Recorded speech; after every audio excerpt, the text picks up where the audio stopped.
Morning, Anthony here again, this time with Ravelli Monuments in Danbury, Connecticut. We're here at beautiful Wooster Cemetery here in Danbury. Normally, this cemetery is a very beautiful and serene place, but not this morning. It's laden with equipment, different excavation tools. We have a 53-foot trailer and we had a 40-ton crane here earlier. We're setting what's called a columbarium. Now, a columbarium, we'll get into what it is later. It is up here toward my right. They're small buildings that house cremated remains. Just like cemeteries offer grave space, they also in many cases offer spaces for cremation.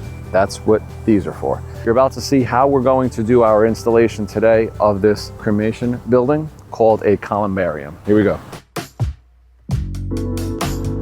Alright, let's start by setting up the crane and trailer. Get them close enough so the crane can do its job in one go with no repositioning required.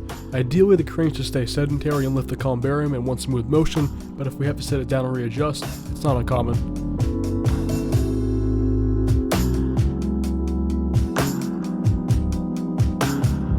Before we go airborne, let's give the building a good once over. We also want to check that the foundation is level. If there is any settling, now is the time to fix it.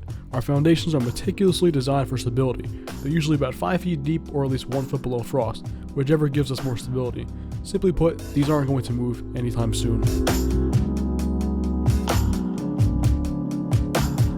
Here's where precision meets preparation. We need to carefully locate the strongest structural points on the columbarium, then attach straps to ensure an even and secure lift. Try thinking of it like picking up something fragile. You have to know exactly where to support it to avoid any unwanted outcomes, let's say.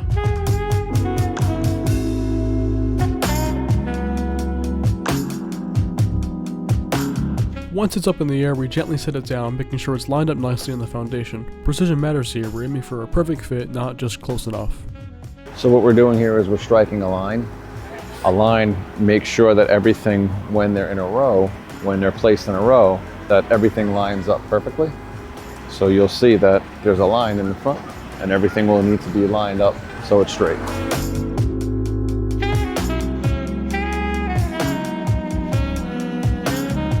After the columbarium is settled, the cemetery crew will add paving stones and a walkway around it, giving it that final polished look. Once that's done, we'll add any lettering as needed. This is actually the 4th columbarium we've installed at Wooster Cemetery. Here are the first 2. Here are the second 2. This is the new one we just installed. So you see there's no patio yet. We're gonna integrate a patio in here, incorporate steps up to the other patio, grade this all out, and it will look like a different building. Ladies and gentlemen, thanks for joining us for this video. I'm Anthony on behalf of Ravelli Monuments here in Wooster Cemetery. Check out our other video right here on the right side of your screen and we'll see you in the next one.